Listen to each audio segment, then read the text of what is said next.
we provide a heartfelt thanks to the Oxford University Press for bringing world-class academic resources to our community. Your dedication to publishing excellence is truly valued here. Every great book owes its reach to those who champion its journey from press to public. Please welcome Mr. Farooq Kaisar, Sales Manager for Oxford University Press, who ensures Pakistani literature in English claims its rightful place on global shelves. Please welcome on stage Farooq Kaisar.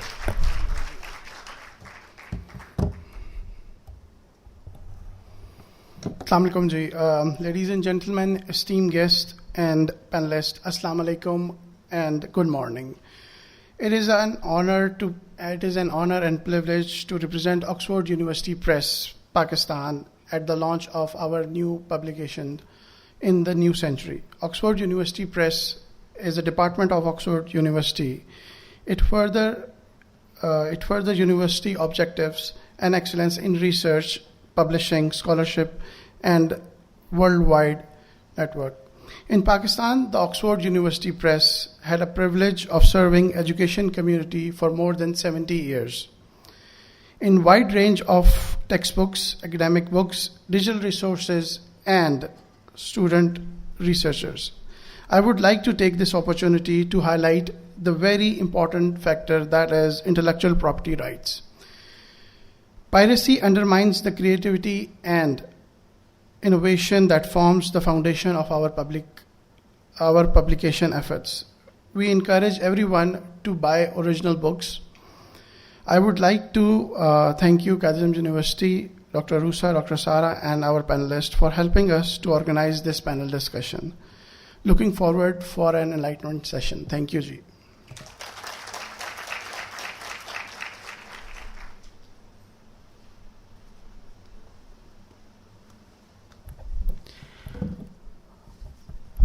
All right, now moving on with our event and invite our next speaker.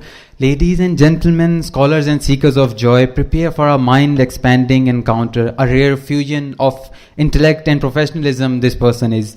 She turns lecture halls into playgrounds for geniuses. Her brilliance comes with a side of irresistible laughter.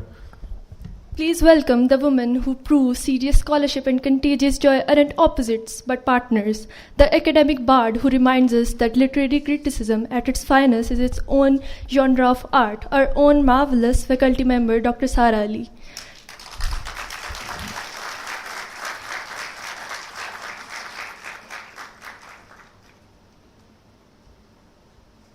Assalamu alaikum. First of all, I would like to thank every single one of you who made the time to be here, because we all know what happened last night. And after that, we were really worried. We were so excited about the panel, but then we were really worried if people will be able to come, because everyone is scared right now. So thank you so much to everyone who joined it. It means a lot to us. Okay. Because I have a habit of forgetting, so I wrote everything down. I took it very seriously. So I will start with an introduction to the anthology. Muneeza Shamsie, an acclaimed literary journalist, bibliographer, and editor, published her fourth anthology in the new century, an anthology of Pakistani literature in English, Oxford University Press, in 2024. It is a follow-up to her anthology, A Dragonfly in the Sun. In the new century brings together creative and critical writings from 85 writers of Pakistani origin from the past 2 decades, starting from 1997 to 2017, including extracts from novels, short fiction, creative memoirs, drama, and poetry. It includes the works of talented, new, critically acclaimed authors who emerged in the last 2 decades, alongside the earlier generation that published new work in the past 2 decades. Shamsie's anthology aims to familiarize readers with the flavors of Pakistani Anglophone writing, the essence that Shamsie has spent the past 30 years preserving. It not only assembles Pakistani Anglophone writing, but contextualizes them through canon formation. The anthology spans the fiction of Tariq Ali, Nadeem Aslam, Usma Aslam Khan, Zulfikar Ghosh, Mohsin Hamid, Amir Hussain, Abdullah Hussain, Muhammad Hanif, Osama Siddique, Danial Mohyuddin, Kamila Shamsie, the memoirs of Rukhsana Ahmad, Ayub Khan Deen, Sara Sulehri, the poetry of Tawfiq Rafat, Muneeza Alvi, Imtiaz Zarkar, Shadab Zais Hashmi, Mahmood Jamal, Hina Raza, and Bapsi Sidwa's intriguing reflections on her novel Ice Candy Man being made into a movie by Deepa Mehta. The anthology is a remarkable addition to Shamsie's contribution towards marking the trajectory of the progression and evolution of Pakistani Anglophone fiction, as she hand-picked works from, I will stress it again, 85 unique voices dealing with diverse themes, including the complexities of identity, belonging, displacements, the idea of loss, and finding peace. It is just a short introduction to the anthology. Looking forward to our guest speakers' insightful and valuable discussion. Now coming towards something that I'm really excited to do. Is the first time I've got the honor to do it, so I will do it as dramatically as I can. It is an honor for me to introduce the moderator for the session, the chairperson of the Department of English QAU. She is the author of Contemporary Pakistani Speculative Fiction and the Global Imagery, Routledge 2023, Rehumanizing Muslim Subjectivities, Postcolonial Geographies, Postcolonial Ethics, Routledge 2024, Routledge Companion to Pakistani Anglophone Writing 2019, Rethinking Identities in the Contemporary Pakistani Fiction Beyond 9/11, Palgrave 2015. She's currently editing a book on Muslim women popular fiction, contracted with Manchester University Press, forthcoming 2026. She won UK Alumni Professional Achievement Award in 2018, Karachi Literary Festival Award for the Best Non-Fiction Book for the year 2015, and QAU's Best Performance Award in 2023. Please welcome brilliant academic, mentor to many, including me, the visionary professor, Dr. Aroosa Kanwal, with a huge round of applause.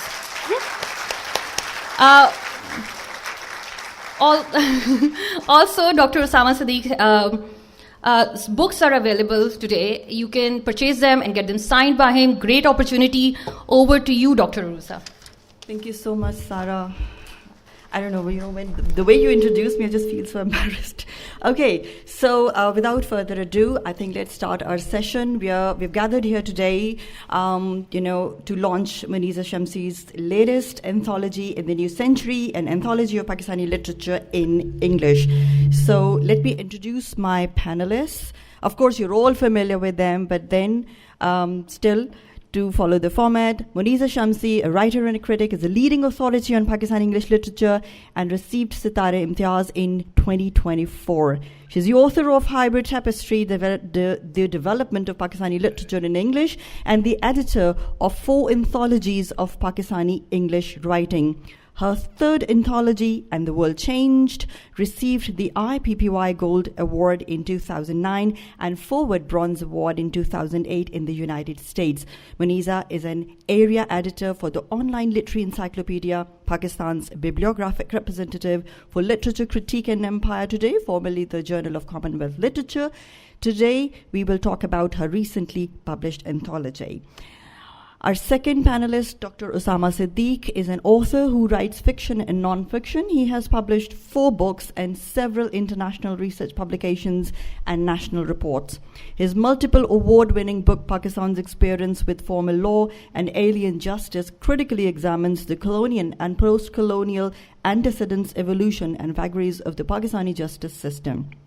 His novel, Snuffing Out the Moon, explores the notion of hegemony, justice, and righteous descent in South Asia across various epochs. It came out in Urdu translation as Chand Ko Gul Karein To Hum Jane. And his most recent Urdu novel is Ghurub-e-Seher Ka Waqt. Dr. Siddique is also a legal scholar and a policy advisor. He was a visiting professor in human rights at Harvard Law School, associate fellow at Institute of Development and Economic Alternatives, Pakistan, and has been founding chair of the Law and Policy Program at LUMS. He also worked as an attorney in New York and Pakistan. He has 2 decades of reform and advisory experience in the areas of justice, regulations, governance, rights, and institutions. He holds a master's and doctorate from Harvard, was a Rhodes Scholar at Oxford, has an MBA from LUMS, and is the recipient of the Pride of LUMS Award for an outstanding alumnus. So welcome, Osama ji. Our third panelist is Ilona Yusuf, who is a part-time poet, editor, designer, and printmaker. Her poetry was first published in book form in 2001 with Picture This by Alhambra Publishing. Since then, her work has appeared in various local and international literary journals, both online and in print, including the Atlanta Review, the Chicago Quarterly Review, Paper Cuts, Sugar Mule, and The Missing Slate. Her most recent editing project was Poetry in English from Pakistan, a 21st century anthology for Alhambra Publishing. Thank you so much, Ilona, for joining us today. I hope you hear me. You can hear me, Muneeza?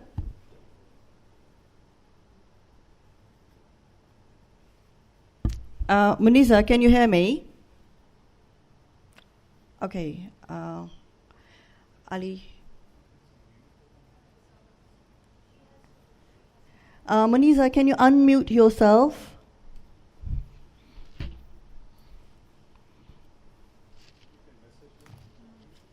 Can you hear us, Muneeza? Can you unmute yourself?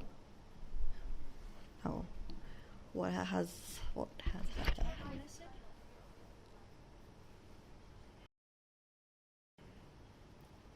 Is she mute? No, it's turned off now. Can you hear me? Oh, yes. Perfect. Okay, Muneeza, we're going to start with you. Okay. Yes, you've edited a few anthologies on Pakistani writing in English earlier as well that include And the World Changed, Leaving Home, Dragonfly in the Sun. I was just wondering, what were your goals and ambitions and intentions in this particular book other than recording a chronological development of Pakistani literature in English particularly, and how well do you think or do you feel you achieved them? I'm sorry, I didn't catch it. How long did I? How do you feel that, how much have you achieved these goals? Like, what were your specific goals and intentions in compiling this particular anthology? Because you have compiled anthologies earlier too. Well, the chronological aspect of it is interesting because in Dragonfly, I organized the authors according to the date of birth, and I did the same in this book. The difference there is when you do it according to the date of birth in Dragonfly, you see how the literature develops consecutively, one after the other. Since 1997, because Pakistani English literature has become the new star in the Anglophone world, and as a result, there are a lot more writers who were being rejected earlier by publishers because they said this has got no market. They were being accepted, and suddenly you get an older generation of writers who were had been wanting to be published but hadn't. So you get, or who felt that now I can publish my work. And so the birth date actually reveals you can be British and you can have Pakistani links. Hanif Qureshi, who's British born, is very involved, or very aware of his literary family, the Qureshis, Hanif Qureshi, Maki Qureshi. And I hope that the book, and then of course I wanted to show all that wonderful new talent. There's so much new talent that's coming out there's a story like Abra, which was shortlisted for the Commonwealth Writers' Prize. So I but I have restricted it to writers who have published at least one full-length collection, because that kind of defines you in a way. And in a way, I feel I could have or would have liked to have perhaps included lots of other interesting work that is not full-length, but I had to. And also because there are 85 writers and you have to accommodate everybody. And I had to say it has to be a certain length. So Muneeza, when you're editing... So I'm sorry, I'm rambling on a bit. I can sort of carry on. I'll wait for your next question. Okay. Yeah, when you're editing an anthology, it's like curating an art exhibition where you select pieces and then you arrange them carefully with an intention to sort of, guide your reader through a cohesive journey. So what was your specific approach in this process? And then I was just wondering, were there any writers that you really wanted to include but you were unable to for some reasons? Well, I'm going to begin with your second question first. Yes, there are writers that I would like to have had in the book who are not in the book. I'm not going to say who or what and why, because it becomes a bit unnecessary in person. But there were issues about copyright. Sometimes the people just didn't answer. So it's a bit sad, but someone you want to have, they're not sort of interested, or So the elisions are usually due to some kind of gap. I tried to reach out to as many writers that I knew. I'm fortunate because I do this annual bibliography for it was the Journal of Commonwealth Literature. Now it's called the Literature, Critic and Empire. And that gave me, I'm constantly having to keep up with who's writing what. So because of that, I was aware of a lot of work. Interestingly, when I was doing my book, Hybrid Tapestries, my literary history, someone said to me, "Oh, that should be terribly easy for you. There are probably only 2 or 3 writers." Well, there's many more than 2 or 3 writers, as you all know. But what an anthology does is it presents texts. It presents texts which throw insights into maybe discussions that you have academically. It reaches out not only to students, it reaches out to the general reader. And so I wanted to, that is one object of doing the anthology. Partly as a continuation of Dragonfly and the other 2 anthologies I did, and so much has developed in the new century because there is so much more interest in this body of work, and there's so much talent. There is so much talent emerging, and I wanted that. But the actual process of choosing, it's in a way, it's like writing. It's like a sort of, it's like some mask or something goes over you, and you get absorbed in it. And when you get absorbed in it, there's some kind of inner beat in you that tells you, I think I'd like this, I think I'd like that. When you look back at objectively, you wonder, well, actually, it did work in the way, but there's an inner sense that pushes you in the way that pushes you when you're writing. You're not always sure when you're writing where you're going, and it goes somewhere, and at the end you look at it and you edit it a bit here and there, and you think, oh, well, that's okay. So in a way, it's very much that same kind of process. I was very keen also to, one of the things I've done here is that in earlier in Dragonfly, again, I keep making that comparison, but I had used texts from plays, from drama. Yeah. Well, that was okay. They had an insight, and I had much more space and fewer writers. But I thought that actually there were a lot of writers who've written about why they wrote a play. So I actually turned, instead of doing drama, I turned to life writing by dramatists. So you get Ayub Khan Dean saying about his famous play, bleak film, East is East, the play I almost didn't write. Yeah.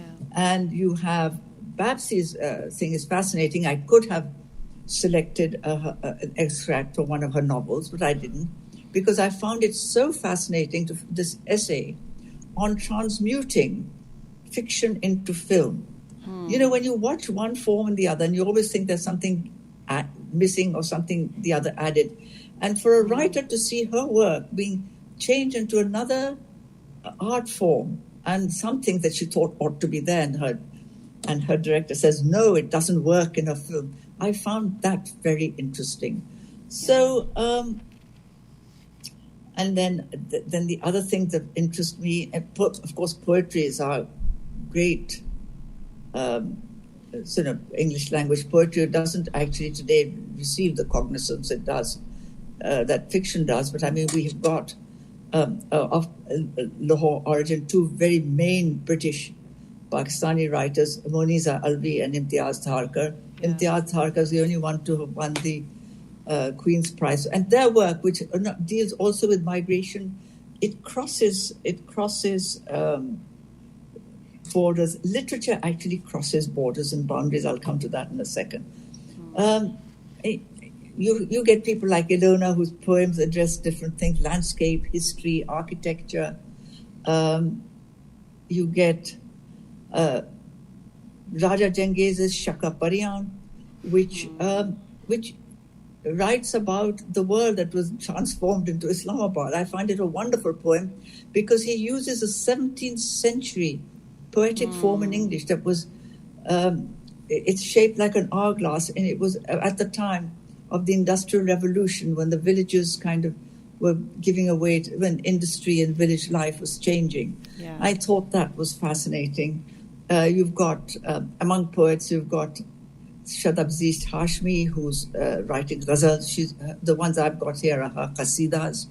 She's turned that into an Anglophone form, and there are. It was a form that was prevalent in Spain in the 14th, in Muslim Spain, and then got wiped out. And so you got writers reintroducing these forms. And then, of course, you've got we've got Osama's wonderful piece of fiction, which is so topical. It's about water wars. He has this wonderful novel, Snuffing Out the Moon, which spans, from 2004 BC to now 2084, isn't it? And he is the piece I've used, not knowing how. I think it's about a world divided by water wars. Yeah. And just so a pertinent. new setup and history being kind of disregarded and dismissed. And I thought that was a wonderful work. And of course, we've got great contributions by Mohsin, and Nadeem Aslam, and all sorts of very well known works. And then, as I mentioned earlier, we've got fiction by newer writers, fiction, poetry, life writing. So it's pretty much a wide range that you have tried to cover. It's fascinating because he sits there contemplating a garden, and then from the garden he moves to Brazil. It's parakeets. That reminds him of Pakistan. Then he starts thinking of Kanwal, and it's sort of, and then he goes off onto Shakespeare, and he launches forth on Shakespeare.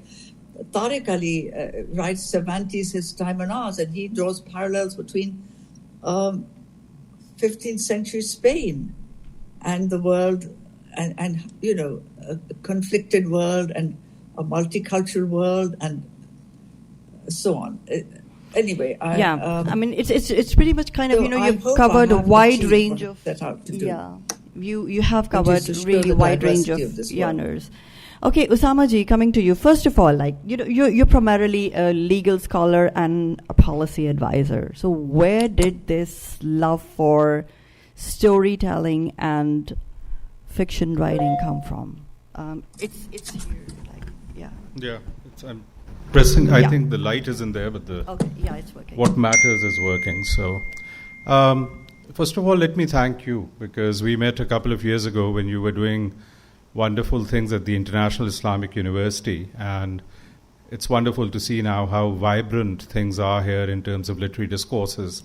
It's also a pleasure to be a part of this wonderful anthology which Muneeza Shamsie Sahiba has put together, and she's been contributing towards analysis and commendable and praiseworthy contribution. And then, of course, Ilona is here, whose work I really admire. I really wanted to be here, and then India tried its best to make sure that our literary discourses are interrupted, but such is the will and the spirit of the Pakistani people that we are all still resolutely and happily here doing what really matters, which is to talk about books. And your question was that why do I do what I do in terms of fiction? Well, you could argue that all law is also fiction.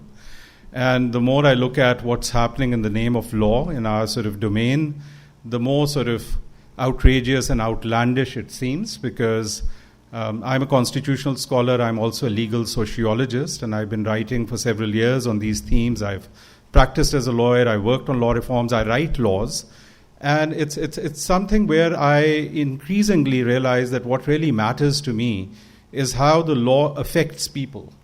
It's the people ultimately who are important to me, and not some obscure, sort of high-fluted conversation around legal principles and minutiae and all that.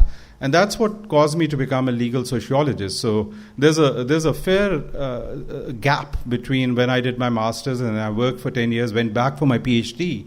And this time I looked at things in a very different way. And when I wrote An Alien Justice, a lot of it talks about how ordinary Pakistanis fare in the legal system. And when I was doing empirical work, I came across a lot of people whose stories I wanted to tell. But quite apart from this, I've always been much more multifarious in terms of my interest. Just because I have a law degree and I have some expertise there doesn't mean I don't want to talk about Harappa. Or I don't want to talk about the jacarandas which are in bloom in this beautiful sprawling campus. And life is a composite of all these multiple facets, and everything is really connected. As an academic and as a teacher, I also learned the value of interdisciplinary and multidisciplinary lenses of looking at things. As a legal historian, when I read about colonialism and started looking at things from the lenses of Edward Said and Foucault and so many others, it turned out that you need to deconstruct social and political and legal realities. And but why did I write Snuffing Out the Moon? I mean, all this is there. But I think the creative process I finally understood and experienced is not something which you can really premeditate. I mean, there are people who may actually sit down and in a very organized fashion carve out the trajectory of a book. I do that with nonfiction. I do that with scholarship. Stories don't somehow get written like that as far as I'm concerned. You know, I set out to write about 3 eras and it grew into 6. I set out to write about a certain different cast of characters, and then other characters took on a life of their own. And at 2 a.m. in the morning, I realized that my hand was moving, but somebody else was moving it. I mean, it was a very surreal kind of an experience. I think there's also the politics of it. I mean, we'll talk in a little while about language and choice of language, which is very important to me. But I think we write to communicate. We write also to self-explore.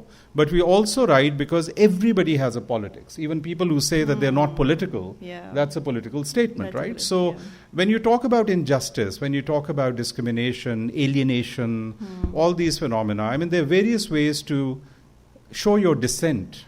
In many ways, my frustration as a policymaker, as a lawyer, as a jurist, I find a much more sort of fertile ground to express myself in literature, because I can do things here which I can't do. And fiction in that sense is the most remarkable of human inventions, that the possibilities are innumerable. Now, one of the things which I was thinking about, which I put, so my novel is divided into 6 different eras, 4,000 years, 2084 BC to 2084 AD. It's a work of, you might say, historical fiction as well as speculative fiction. But back in 2015, when I was writing it, it emerged, or it was very clear to me, that 2 things are going to be incredibly important in the coming years. And I'm not at all saying that I'm prescient or I have this great vision, but I've always admired writers who write science fiction or futuristic fiction. One was how easy it is to disseminate hate because of social media, how easy it is now to objectify, to demonize. And the second is that water is going to be an issue. It's funny because I also work on water regulation. So I draft laws for water regulation. I could see this coming in some ways, this violation of the Indo-Basin Treaty, because attempts were being made and now this excuse was used. But I think the dystopic future one imagines is not just because one is having fun sitting down and writing. It is something which is obviously harrowing, and it's something which is subconsciously eating you up from inside. I'm sorry to see that things in some ways are happening in a manner in which I was almost fearing it would happen. And as we look forward in terms of depleting water resources, climate change, and now this new hegemony around water, it is incredibly scary. So I think those are the multiple reasons. I've always been, and fiction has always been the most elevating. Reading fiction has been the most elevating, the most pleasurable thing all through my life. So even though I followed a certain career trajectory and did what I did, I've always been reading. And I've been reading Urdu as well as English. And that's something which is still what really sustains me in what are incredibly dark and gloomy times.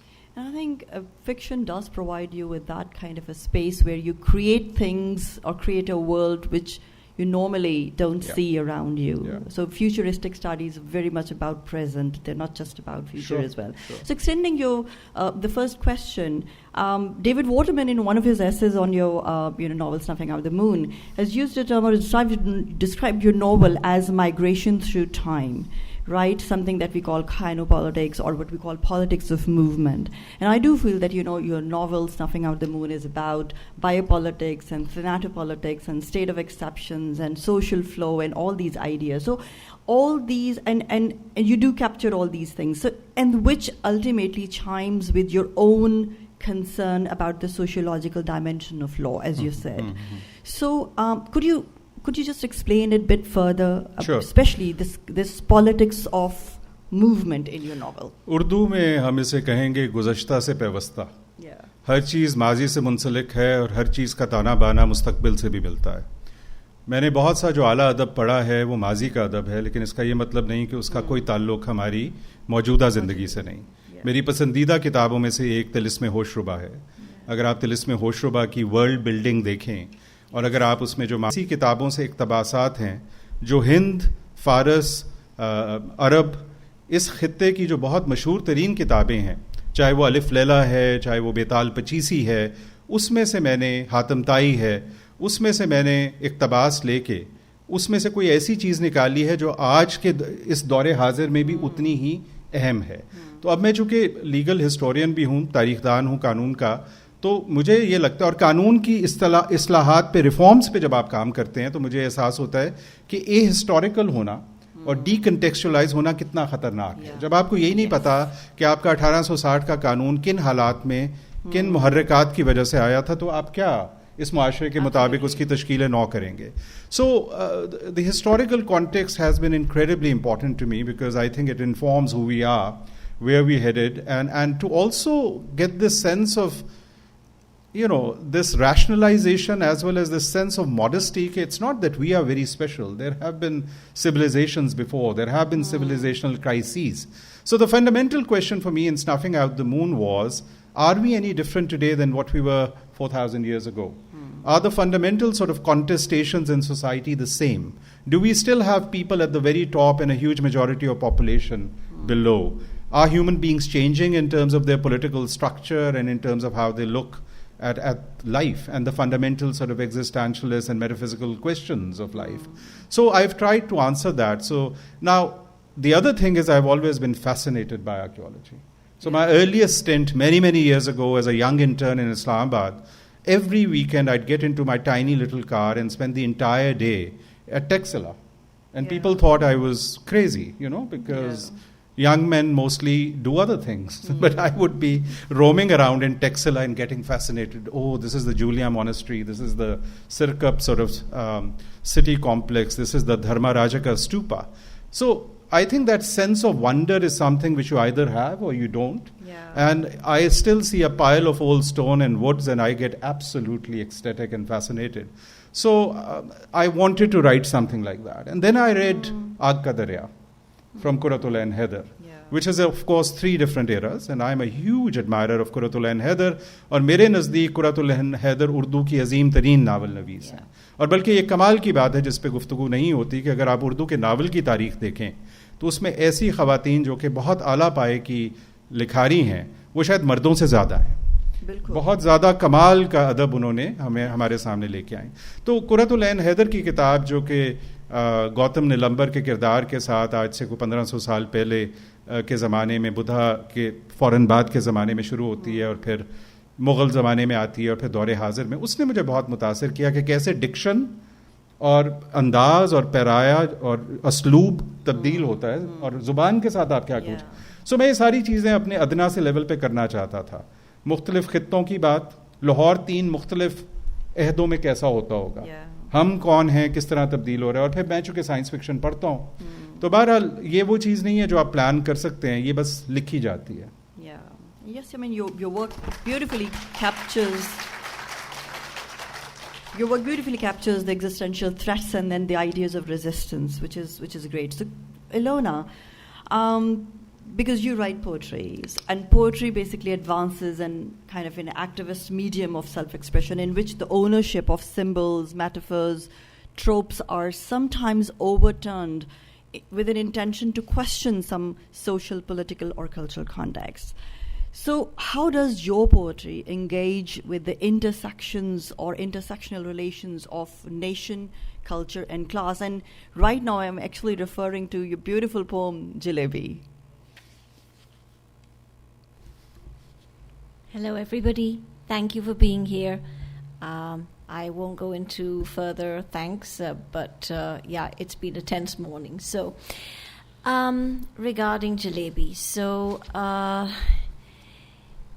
you know that Jalebi is, aside from being a Jalebi, is a term for being something that's not so straightforward, and in our society, very often, as I understand, a connotation about women. That got me really riled up. And this was during the days when the political talk show had emerged. And to me, it seemed like these political talk shows were just like some kind of money-making gimmick in which there's a moderator and then there's three people who seem to... there seems to be an underlying script in which everybody... the tension escalates and then it just becomes a battle of words in which nobody's listening to the other. That really riled me up. And these things happen at the same time. And in this particular poem, I don't know whether I should read the poem or not, because if nobody's familiar with it, then, you know, it has very little context. And I think that'll illustrate what I've said and what I may add. So, Jalebi, and it's divided into two parts. A lot of my poems are. Can you all hear me clearly? Yeah. Okay. So, 1. Oil fizzes at the edges of the glistening vat, crusted with blackened accumulations. The ustad drizzles his muslin full of orange batter, slick-skilled doodles burned into his head by years of practice. Boiling, they rise to the surface, a maze of elaborately linked spirals, lifted in one effortless movement and laid in a neighboring vat of fragrant, viscous syrup, then piled into a complex of crisp, brittle, sugary lace curlicues with empty centers, bordered by disconnected edges and abrupt dead ends. 2. This going around and around, drawing invisible webs, widening circles around the eye of truth, a once deliberate evasion of the clear and simple eye of clarity that's become reflex, like a dog coiled around himself in unremitting motion, spins to catch the tip of his tail and draws an avid crowd. It's wonderful. Thank you. So again, you know, if we talk about the creative process, these things just made me angry, but I then started looking at jalebis because one buys jalebis. And I'm not a huge fan of jalebi yourself. I never used to be, but my father was, and then I subsequently have become a lover of the jalebi. But I used to go and watch jalebis being made, and then some things it just happened, as you said. You know, some things. So the poem kind of just wrote itself. As far as the dog is concerned, the dog was. We had a dog at home, and this dog had been terrorized by a servant of ours, and he used to. This is actually what he would do. He would spin himself around to catch his tail, and anybody who was in the house would come and look at him. So this is part of, like, I guess what I wanted to say was how you can have a whole show and nothing is truth in it. It's all a big elaborate construction in which you have to look for the truth in order to find it. Yeah. So, so you draw an audience with something that's very, very thin. Yeah. Okay, Ilona, your poems are about place, space, architecture, and shifting temporalities. And sometimes it feels like the floodgates of time have been opened in your poems. But our relationship to any space or place is informed by a peculiar experience. So I was just wondering that what's your inspiration behind these shifting temporalities, or what you say in your poem, Sarai Amanat Khan, different worlds flung across time and space? Okay, that's a difficult one. But so Sarai Amanat Khan is about, it's actually a village near Amritsar. The Sarai was built by the person who designed the Taj Mahal. And so vestiges of the Sarai still exist. Yeah. And it's a small village, so the villagers gather under a tree, a peepal tree, which also is very, very old. So maybe a bit of background would be in context here. Both my parents were from, my mother definitely was from a refugee background in the Second World War. She was Polish. And when she was a little girl, she and her mother were taken away by the Nazis, and they ended up as farm labor. Anyway, that's just one detail in a longer story. And my father's family lived in Amritsar, and then were going to settle in Batala. And when Gurdaspur, it was decided that it would no longer be given to Pakistan, then they came to Lahore. So that area was something that kind of interested me. As far as the way the poem came about was actually, again, something that happened by chance. I love old buildings, I love old architecture, but this particular poem was a commissioned poem, and I don't usually write commissioned poems because I find it very difficult to write to a theme. But I was given a set of images by a well-known photographer for an Indian magazine called Pix. It's Pix. And this particular issue was the Pakistan issue. And I was to write a poem based on those images. Those images were of Sarai Amanat Khan. So I started reading. But as I was reading, I was reading about the history of the village or the history of the buildings, but my own background. And I think that your background somehow gets woven into your bones at some stage of your life if you're conscious enough about it. So that's how I think a kind of personal perspective came into it. And I talk about partition and how people might have felt at the time of partition. Okay. Osama ji, you've taken a decolonized approach in your fictional writing through what we can call region-led cross-cultural knowledge of literary traditions, or what Aisha Jalal has said, construction of narratives of indigenous identity. So how would you explain this relationship between writing and history, and what is it like writing a historical novel in a decolonial manner or in a decolonial context?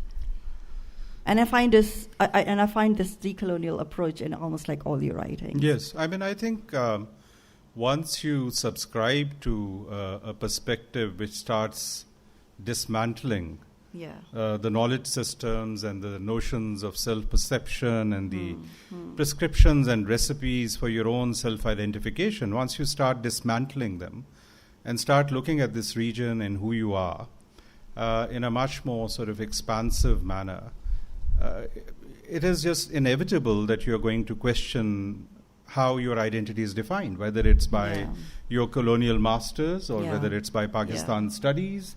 My identity, the more I think about it, is a 9,000-year-old identity. I take huge pride in the fact that I come from a land which has Mehergarh and Mohenjo-daro. And so also, if you're hopefully evolving and growing and looking at humanity as a holistic phenomenon, you celebrate plurality, you celebrate diversity, but you also realize the importance of the local with the global. Yes. One of the reasons why I also haven't shifted, because I hope to write in both in Urdu and English, is because I felt that for my own identity, there are so many facets of it which I would just rather write about in Urdu. I can later recreate that into English for a different audience. It's just that it's much more organic for me. I mean, I would say that English is something which I've used a lot more in my career and my education, and in many ways it comes more naturally.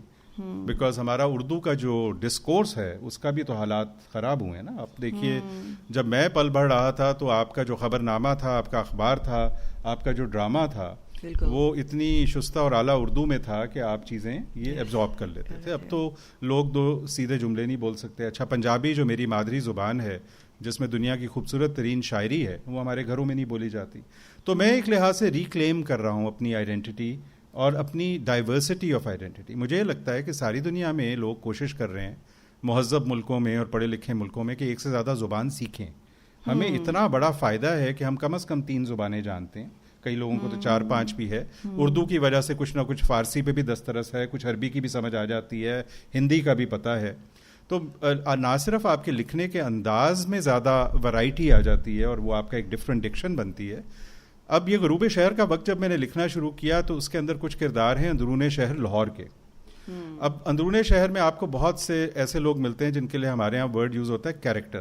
ٹھیک ہے, وہ بالکل بیوقوف لوگ نہیں ہیں, بہت عقل مند ہیں, لیکن ان کو وہ مواقع نہیں ملے تعلیم کے کہ ان کے اندر وہ اس طرح سے زبان بولیں. تو وہ کبھی کبھار کوئی عجیب بات بھی کر دیں گے, وہ واٹس ایپ پہ آئی بھی کوئی عجیب سی اسٹوری بھی جو ہے اس پہ یقین کر لیں گے, لیکن وہ بڑے جہاں دیدہ بڑے سمجھدار لوگ بھی ہوتے ہیں زندگی کے بارے میں. تو میں نہیں چاہتا تھا کہ وہ کیریکٹر جو میں بنا رہا ہوں وہ کیریکیچر بن جائے.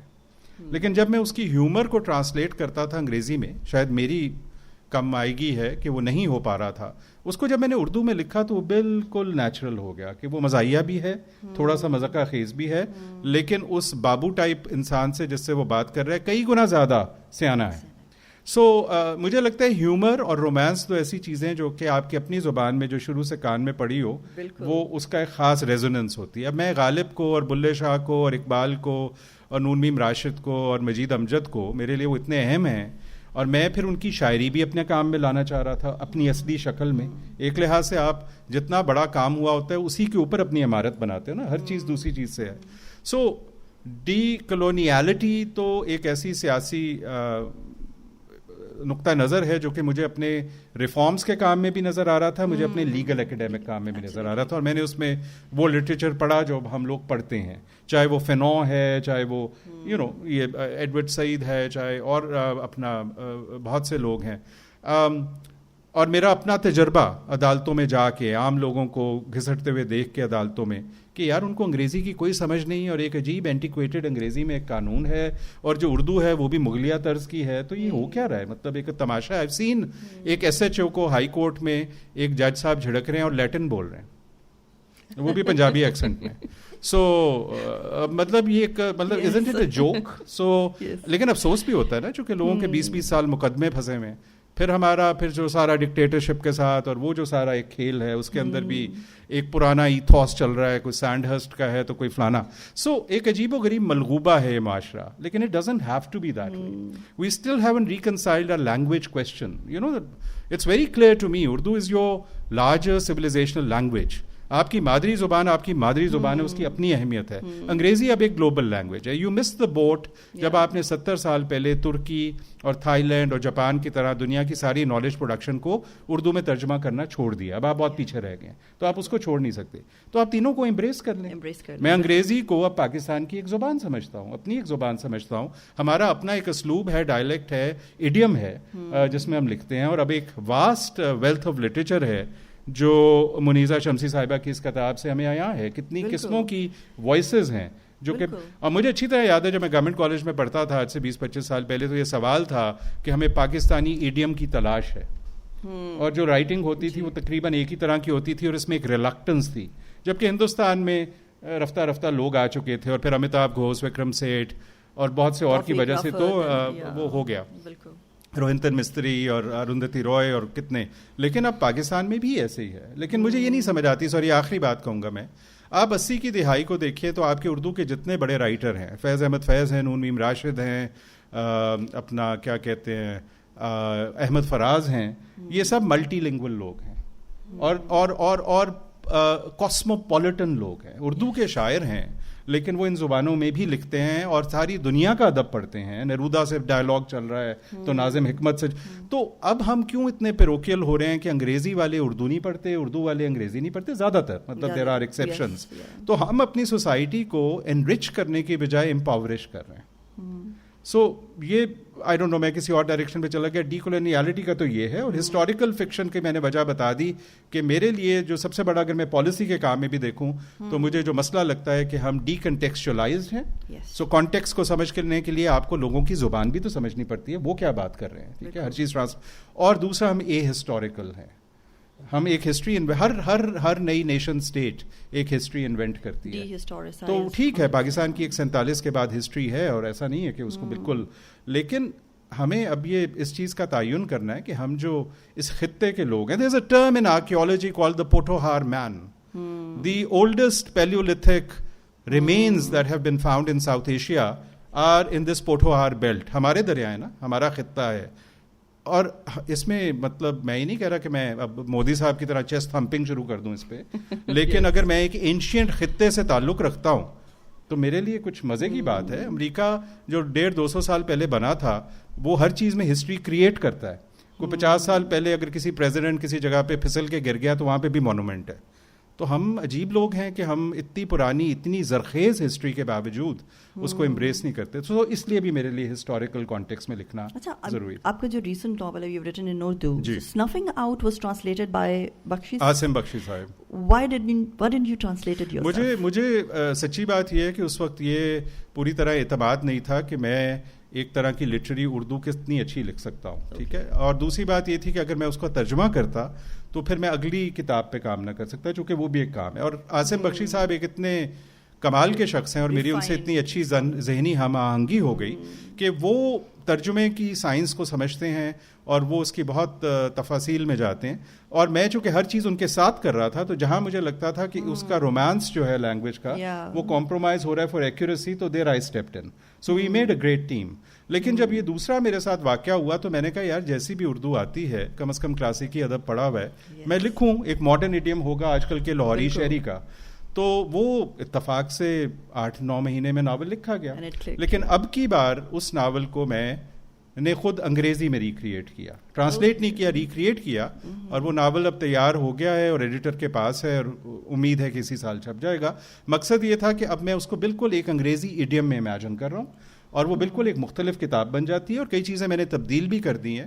یہ بالکل ایسے ہے, بلکہ اس سے زیادہ مشکل ہے ایک نئی کتاب لکھنے سے, چونکہ مجھے 4 دفعہ اس مسودے کو لکھنا پڑا ہے, کرنا جو ہے بالکل. لیکن میں چونکہ دونوں, جیسا کہ میں ٹرائنگ ٹو پریکٹس ہو رہا ہے پریچ, تو اب اس کو میں بالکل ایک اسٹینڈ الون انگریزی کی کتاب سمجھتا ہوں. دیکھتے ہیں باقی لوگ کیا اس کو سمجھتے ہیں. لیکن looking forward to it.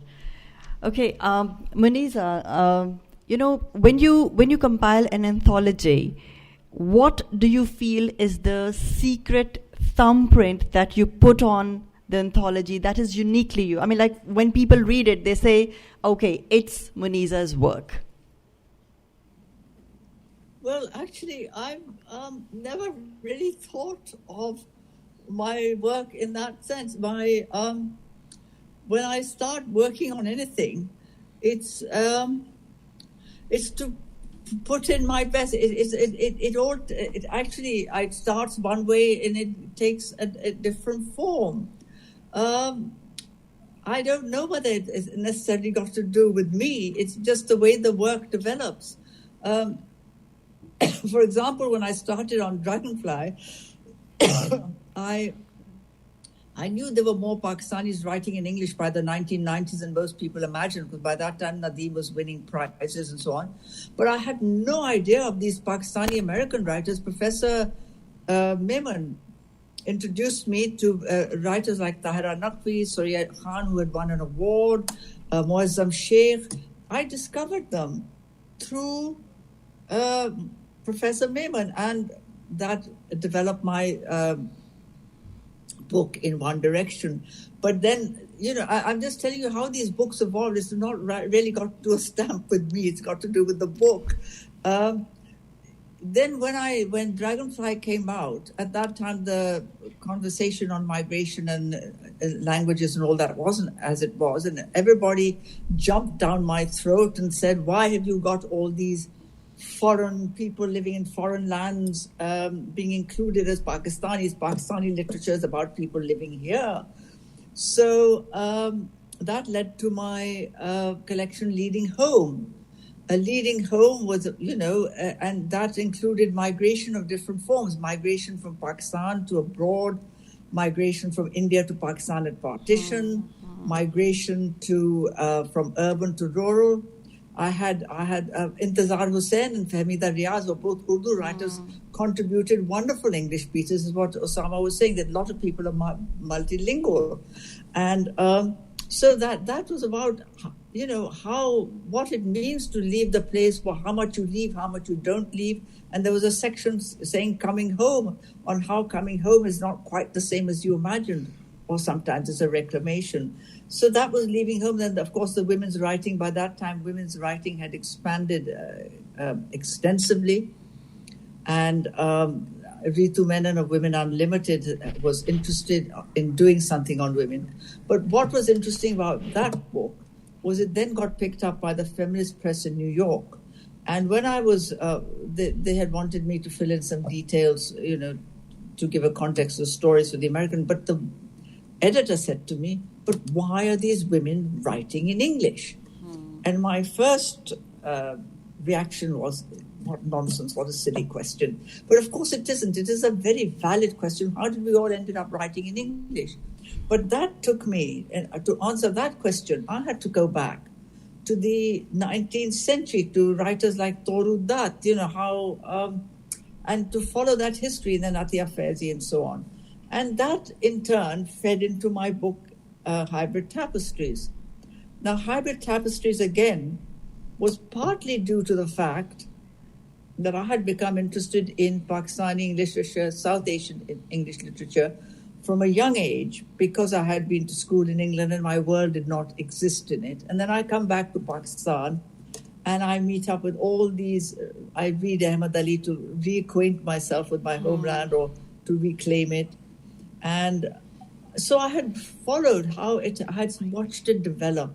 I had seen people like Adrian Hussain and Salman Qureshi, Tariq, Tawfiq Rafat, all this, and then, of course, Babsi. And so that was the original idea, but this idea about how did it develop, that took me back into history. And then I discovered that, of course, there was a whole East-West encounter which goes back into antiquity.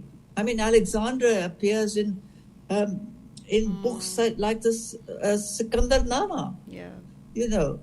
So again, it was this historical thing. And the same within the new century, I discovered new things. I discovered new aspects. When I was doing Hybrid Tapestries, the other thing I feel is important is to have a text. So I wanted Hybrid Tapestry, what I had discussed, that was done chronologically according to the date a work was published. But to give that further context, it was important to have work that you can read, and then work that not only students and scholars, but work that an ordinary reader will pick up and say, oh, this is interesting. I didn't know about this writer. Oh, I found this interesting. So that is really what I aim at. It's not really my tappa as such. Thank you, Muneeza. Ilona, could you just share your experiences of navigating, the nuances of Asian and other cultures, that you have experienced, and the ways in which these have actually helped you push the boundary of poetic genre, basically, especially in terms of, Pakistani, establishing the Pakistani canon. Okay, so as a poet, I don't think one is conscious of how one pushes the boundaries, but just how one develops as a poet. Or experiments with the...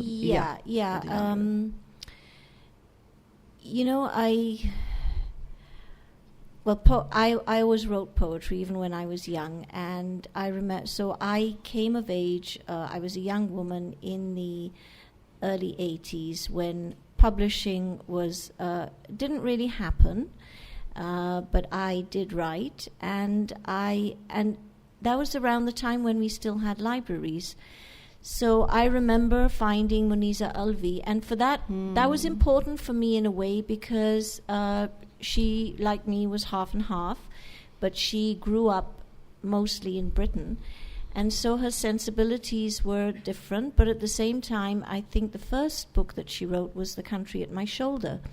And it was about her Pakistani identity. And so I think that solved a question that I had, was what I wanted to write or what I was writing, would it have any relevance? Because if you write, then at some point in your life you would like to have some recognition. And I wasn't really looking at it in a far-sighted way at that time, but what I did want to know was what I was writing relevant. As far as influences and so on are concerned, I read very widely mostly in English because my Urdu wasn't up to the mark, but I did read local poets translated into English, and I think that was important for me. At that time, I was reading just because I was reading, not with a point of view as, absorbing influences, just because of the pleasure of reading. But I do think all of those things become part of one's, let's say, poetic or writing identity at some point in time. As far as my own work is concerned, I strive for extreme compression. I use very few words. I use very few difficult words. If I use one difficult word in a poem, I would like that to be a key in the poem itself. I don't know how innovative that is because I see so many young people writing such good poems that, only those things only time will tell. So as far as like the question of pushing the boundaries is concerned. All right. Thank you.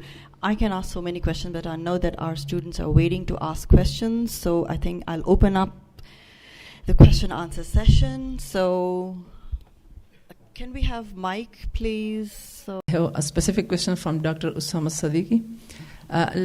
Sari, you have used one sentence that inside the Lahore novel, you said that every character in the Lahore, every individual is a good character, not a fool. So is a character. Is a character. I encountered in the fifth semester about this that if a writer use a watch in a novel, there is a specific means, and it must be, used in the novel. So I think why do we not use a fool as a character? Do you differentiate a fool from the character? Because if we look to the modern world, so this is a science fiction. We use animal as a character in the novel. Why not fool? It's my question. तो फूल्स तो हमेशा से बड़े अहम हैं, लेकिन फूल्स की जो इस्तिलाह है ना, वो उसके भी बहुत से मानी हैं. एक तो वो है जो फुलिश बना हुआ है, एक वो है जो फुलिश है जो कि उसका सोशल बिहेवियर ऐसा है, एक वो है जो कि फुलिश नहीं है लेकिन उसका डिमीनर, उसका तर्ज अमल हमें मज़ाक़खेज़ लगता है. मैं ये बात नहीं, मैं दोबारा वजाहत कर दूं. मैं ये कह रहा था कि हमारे यहाँ लोगों के अंदर बड़ा तनव्वो, बड़ी वैरायटी है. हमारे यहाँ बड़े मुख्तलिफ़ किस्म के लोग हैं, जो कि हम बहुत सी मुख्तलिफ़ नस्लों, ज़ुबानों से ताल्लुक़ रख के एक कौम बने हैं. तो उसके अंदर फिर मज़ाक की बहुत सी पॉसिबिलिटीज़ भी पैदा हो जाती हैं. राइट. इसका ये मतलब थोड़ी है कि वो तमाम के तमाम लोग बेवकूफ़ हैं, लेकिन कई दफ़ा अच्छे खासे लोग भी बेवकूफ़ाना चीज़ें कर बैठते हैं, या वो कोई मौका महल ऐसा होता है कि वो चीज़ हमें मज़ाक़खेज़ लगती है. मैं ये कह रहा था कि वो मेरी कमी हो शायद, कि जब मैं अंदरूने शहर के ऐसे लोगों के बारे में लिखना चाहता था जो कि कुछ मज़ाक़खेज़ चीज़ें करते हैं लेकिन असल में बहुत सियाने लोग हैं, तो जब मैंने उनको अंग्रेज़ी में ढाला तो वो कुछ कैरिकेचरिश बन गए, वो मतलब बात बनी नहीं. जबकि मैं उसको जब उर्दू में ढाला और उसका डायलॉग मैंने उर्दू में लिखा और उसमें थोड़ी पंजाबी की भी आमेज़िश की, तो मजाक का पहलू अपनी जगह, लेकिन आपको कहीं भी ये गलत फहमी नहीं होती कि ये आदमी बेवकूफ़ है, बल्कि नावल में नज़र कुछ और आता है. हैविंग सेड दैट, मुझे फूल्स बहुत पसंद है, चूँकि वो मज़ाक की सिचुएशन क्रिएट करते हैं. ज़िंदगी पहले ही बहुत गंभीर है, तो मेरे नावलों में तो बहुत से फूल्स हैं. थोड़ा सा मुस्कुराना, हंस लेना चाहिए. जी, any other question? Yes, can we please?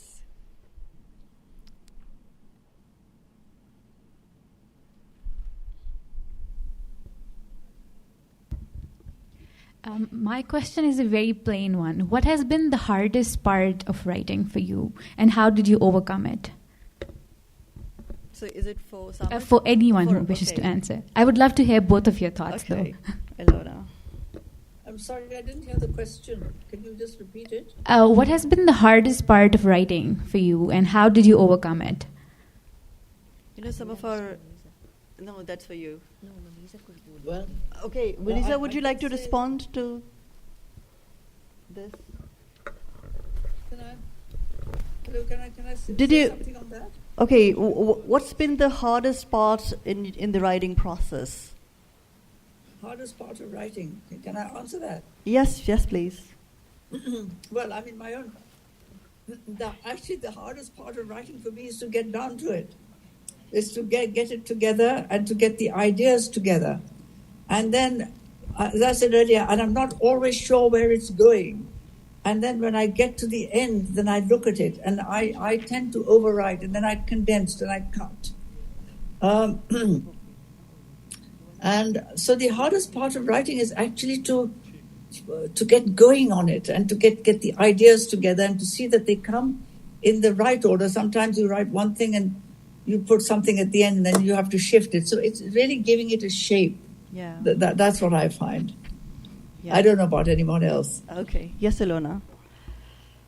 Well, as Muneeza, Shamsie said, application. For me, yeah, that's the hardest part. And as my bio said, I am a part-time poet because poetry brings you no money. So that's something you do because you love it. But it also, you know, if you get carried away with your daily life and the other work you're doing, then you really have to put your mind to it. And you have to concentrate. And you may have inspiration and you may write snatches of poetry. Putting them together takes a little bit of work, and you need to refine it. You know, it doesn't just happen at the drop of a hat. It happens all right, but there is some editing to it to give it a shape. Osama ji. So, at least to me, creative writing, and there are similarities to what has been said, is like hard labor in solitary confinement. There's nothing romantic about it, you know. It's you have to slave over it, right? Maybe some people have a lot of flair. I hope I have a bit of flair, but there's a lot of labor involved, right? So my biggest sort of hurdle for many years, apart from the fact that I was preoccupied with other things, was an element of self-doubt, because I think all writers should read a lot, and I do read quite a bit, and when you read really good stuff, you wonder, why should I bother? Life is short, I should just read good stuff, and what possibly can I produce? But then if the overwhelming desire to develop your own voice and to communicate is there, you do it. I learned 3 or 4 things which helped me do it. Not that, you know, one is to really, it has to be done regularly. So when you are into a book, there is a certain number of days on which you should be writing. You can set your own targets, that it can be 20 days or whatever, but you have to sit down and you have to do it. Secondly, there has to be a time which suits you. Hemingway used to write in the mornings. Steinbeck used to write in the mornings, whereas people are night birds like me. Now I sort of write at different times of the day. The third thing is, don't edit as you write. There will be a lot of time to edit, and editing is as important as writing, and the book will be finessed later. Just get into the act of writing, put it out there, because once you cross a certain milestone, it will give you the confidence कि 50 सफ़े लिखे गए हैं, अब बाकी भी लिखे जाएंगे. कुछ लोग होते हैं ऐसे बशमूल मेरे कि पहले 5 कोई निखारते संवारते ज़िंदगी गुजर जाती है तो किताब आगे नहीं बढ़ती. जब आप लिखते रहते हैं ना, तो आपका दिमाग एक और तरीके से चलना शुरू कर देता है, और फिर आप उसके फ्लो में आ जाते हैं. ये 3 चीज़ें जब मैंने सीख ली, तो उसके बाद मेरा मसला ये है कि मैं पहले से किताब कंसीव करके नहीं लिख सकता कि ये किताब है और ये इसका एंड होगा. मैं कुछ सोचता हूँ, लेकिन फिर किताब को खुद ही बनना है, तो उसके लिए फिर इंस्पिरेशन चाहिए होती है. उसके लिए मुख्तलिफ तरीके हैं. कुछ मौसीकी सुनते हैं, कुछ किताबें पढ़ते हैं, कुछ जो है वो सैर व तफरी या वॉक करते हैं. मैं ये सारी चीज़ें करता हूँ. जब मैं गरूब शहर का वक्त लिख रहा था, तो उसके अंदर वो चैप्टर्स जिसके अंदर एक शायराना मिजाज था, ये उसके अंदर जो बात थी उस नौइयत की थी. मैं सुबह का आगाज़ मजीद अमजद की शायरी पढ़ के, कई घंटे पढ़ के, आवाज़ें बुलंद पढ़ के करता था कि मेरे वो mood, that was very different from when I was writing a chapter about supreme court जजेस. I needed no poetry there. So I think mood is very important for writers, right? बाकी हर writer का अपना method है और अपना experience है. میرا یہ ہے, میں ہرگز یہ نہیں کہہ رہا کہ کسی اور کے لیے کام کرے گا. یہی 3 چیزیں میں نے بھی سیکھی, except that کہ of course because we write academic books, so we need to plan a book. Because you're writing for an academic, but not for creative writing, so it has to go by flow. Ji, can we have a mic here please? Dr. Yasir. Acha. And after that, yes. Yeah, it's okay. Whoa. Can I, ma'am? Yeah. Assalamu alaikum. I am Wajid Khan from American Studies. My question is to Dr. Osama. As you mentioned that your profession, your legal scholarship informs your writing and provides an incisive lens to look at structural and systemic flaws in Pakistani society. So my question is, as Percy Bysshe Shelley famously said that poets are the unacknowledged legislators of the world, how do you see this legislative power of storytelling operating in Pakistani society? And do you think that your craft, do you see your craft not merely as a creative outlet, but also a subversive place where voices are, where silences are voiced, where structural and systemic issues are brought to light? And do you think that literature can serve as an alternative place for justice? Yeah. Thank you very much. I mean, like all the questions asked here today, that's a very good question. Yeah. And it is a deeply subversive place. I'm so glad it's a deeply subversive place. We have a glorious history of literature used as a tool of dissent, from Habib Jalib to Ustad Daman to Fayyaz to Fahmida Riaz. ہماری تو ایک بہت بڑی ایک خاصیت اور ایک بہت بڑی طاقت یہ ہے کہ ہمارے لکھنے والوں اور شاعروں نے ظلم کے خلاف آواز اٹھائی, اور اتنے خوبصورت انداز سے اٹھائی کہ وہ الفاظ آج بھی اہم ہیں. میرے لیے تو ڈسینٹ انتہائی اہم ہے, چونکہ میں جس اسٹرکچر میں کام کرتا ہوں وہ ایک فارمل اسٹرکچر ہے, اس میں ایک محدود گنجائش ہے. میں عدالت میں جا کے بحث کر سکتا ہوں, میں کسی قانون سازی کے عمل کے دوران ایک سٹینڈ لے سکتا ہوں, لیکن فکشن کے اندر تو آپ کوئی بھی بات کر سکتے ہیں. میرا جو پہلا ناول ہے وہ تو بلکہ ایک سٹوری آف ڈسینٹ ہے, چونکہ اس میں جو پروٹیگنسٹ ہے ہر عہد میں وہ شخص ہے جس نے اسٹیبلش آرڈر کو سوال پوچھا ہے اور اس کی ایک پرائس پے کی ہے. اور مجھے بڑی دلچسپی تھی کہ جو لوگ مدافعت کرتے ہیں, جو ڈسینٹ کرتے ہیں کسی معاشرے میں, ان کی بڑی وقت اور اہمیت ہے, چونکہ معاشرہ ترقی ہی نہ کر پائے اگر استحصال کے خلاف بات کرنے والے لوگ نہ ہوں. There are no people who question exploitation. So یہ تو اس کا جواب ہو گیا. And then storytelling has always been an act of defiance and an act of sort of trying to reimagine the world in different ways.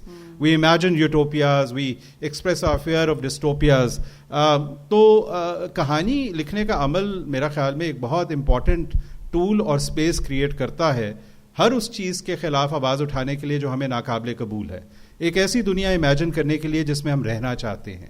اور میرا خیال میں ہمارے ہاں ایک بہت زرخیز روایت ہے ادب میں یہ کام کرنے کی, جو اب بھی جاری ہے. جیسا کہ اس کتاب سے جو ابھی چھپی ہے آپ کو اندازہ ہوگا کتنی مختلف اور متنوع آوازیں ہیں جو کہ یہ بات کری ہیں. چونکہ ایسی رائٹنگ جو کہ ڈسینٹ نہیں ہے یا کسی بھی لیول پہ, وہ تو قصیدہ ہے.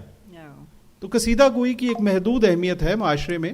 عموماً تھوڑی سی تنخواہ مل جاتی تھی قصیدہ گو کو, اب بھی موجود ہیں, آپ کو بھی پتہ ہے, مجھے بھی پتہ ہے کون ہے.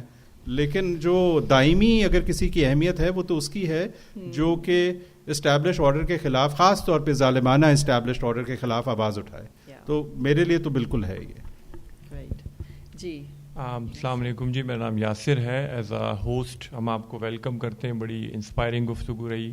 اور میں ایک کویسچن کرنا چاہتا ہوں جو میرے خیال میں ایک ہمارے سارے اسٹوڈنٹس کی بھی آواز ہے اور ہم خود بھی اس اسٹرگل سے گزرتے ہیں.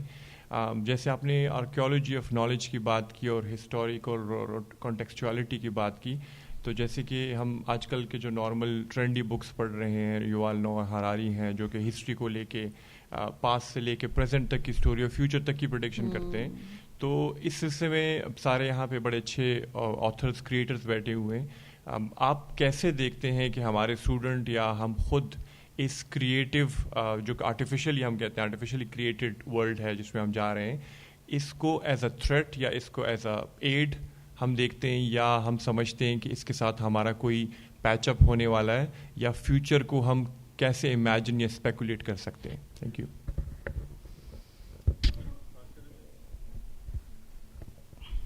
دیکھیں یہ جو ہمارے ہاتھ میں ایک ٹول ہے جو 10 12 15 سال پہلے نہیں تھا, مجھے جو اس کے لیے تشبیہ میرے ذہن میں آتی ہے وہ فارس کی تاریخ سے ہے, جام جہاں نما.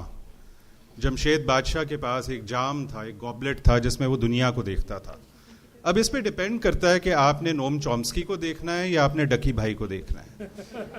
میں آپ کو عرف عام سے تو اگزامپل یہی دوں گا, چونکہ مجھے بچے اور بچیاں ایسے ملتے ہیں جو رہنمائی لینا چاہتے ہیں, اور میں ان کو 3-4 باتیں کہتا ہوں. مجھے بہت خوشی آپ نے سوال پوچھا, چونکہ ہمیں یہ رہنمائی ملی اور آپ خوش قسمتی سے یہ رہنمائی ان بچوں کو پرووائڈ کر رہے ہیں. دیکھیں دنیا کی جو عظیم کتابیں ہیں نا, ان کو پڑھنا بہت ضروری ہے.